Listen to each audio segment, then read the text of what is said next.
बड़े कमाल की बात कही है कि उन दोस्तों के हमेशा कर्जदार और वफादार रहिए जिन्होंने बुरे समय में आपका साथ दिया था, क्योंकि अंजाम की खबर तो कर्ण को भी थी, लेकिन बात तो दोस्ती निभाने की थी।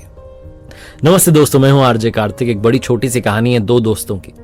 पुराने जमाने की बात है। एक बीहड़ इलाके से होकर के, सुनसान इलाके से होकर के वो एक शहर से दूसरे शहर में जा रहे थे और रास्ता उनका बातचीत में, हंसी मजाक में बीत रहा था। दोपहर होने को आई तो उन्हें भूख लगी थी, साथ में भोजन लेकर आए थे, तो एक बड़े से पेड़ की छांव में बैठ गए और भोजन साथ में करने लगे। लंच जब चल रहा था तो बात में बात निकलती गई और बातचीत जो थी वो धीरे धीरे बहस में बदल गई।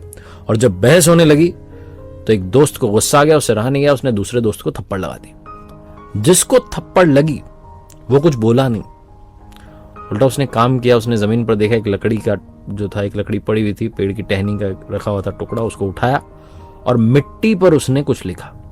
उसने लिखा कि आज मेरे सबसे अच्छे दोस्त ने मुझे थप्पड़ मारी, और कुछ नहीं बोला। चुपचाप खाना वाना खा के वहां से चल दिए। दोनों साथ जा रहे थे, लेकिन अब आगे पीछे चल रहे थे, साथ साथ नहीं चल रहे थे। मन मुटाव हो चुका था। वो जब किसी लड़ाई होती तो आप बात नहीं करते तो एक डिस्टेंस आ जाती, तो उस डिस्टेंस पर चल रहे थे। रास्ते में बीच में एक तालाब पड़ा। उस तालाब को जिसने थप्पड़ मारी थी उसने तो झट से क्रॉस कर लिया, निकल गया। जो दूसरा वाला था वो दलदल में फंस गया।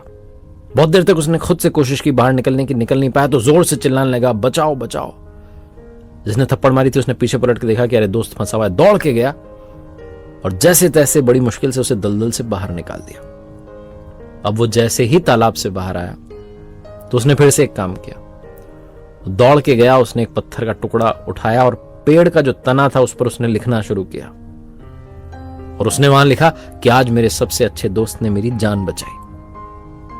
जिसने थप्पड़ मारा था, जिसने जान बचाई थी, एक ही बंदा था। उस दोस्त ने कहा कि भाई मैं समझ में नहीं आ रहा है, मैंने तुम्हें जब थप्पड़ मारी तो तुम मिट्टी पर लिख रहे हो कि दोस्त ने थप्पड़ मारा। अब मैंने जब तुम्हारी जान बचाई तो फिर से तुम लिख रहे हो। पहली बात तो ये सही नहीं है, पेड़ पर लिखना, ऐसे लिखना नहीं चाहिए। इसको कुरेद के क्यों लिख रहे हो ये सब, इससे क्या होगा? तो जिसे थप्पड़ लगी थी, जो फंस गया था दलदल में, उसने कहा कि भाई जब तुमने मुझे थप्पड़ मारी तो मैंने ये बात मिट्टी पर लिखी कि आज मेरे सबसे अच्छे दोस्त ने मुझे थप्पड़ मारी, क्योंकि मैं चाहता था कि वो हवा आए माफ कर देने वाली और वो बहा करके ले जाए। और जब तुमने मेरी जान बचाई तो मैं चाहता हूं कि ये बात मुझे जीवन पर्यंत याद रहे। इसीलिए मुझे पता है कि पेड़ पर नहीं लिखना चाहिए, लेकिन तब भी मैं कोई ऑप्शन नहीं है, चारा नहीं है, इसलिए लिख रहा हूं यहां पर, ताकि मुझे याद रहे, मेरे दिल के अंदर ये बात स्पष्ट लिखी जाए कि मेरे दोस्त ने मेरी जान बचाई। जब मैं संकट में था मेरा दोस्त मेरे साथ खड़ा था।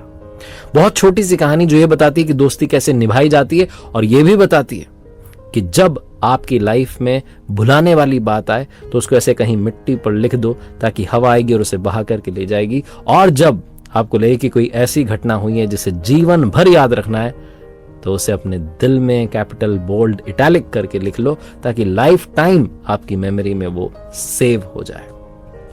एक बार फिर से वही बात जो अक्सर आपसे कहता हूं, ऊपर वाले के आशीर्वाद, अपनी मेहनत और अपनों के प्यार के साथ कर दिखाओ को जैसा कि दुनिया करना चाहे आपके जैसा। देखते रहिए हर सोमवार सुबह 9:30 बजे मेरे साथ एक नई कहानी, और हर शुक्रवार सुबह 9:30 बजे लर्निंग सीरीज का एक नया वीडियो।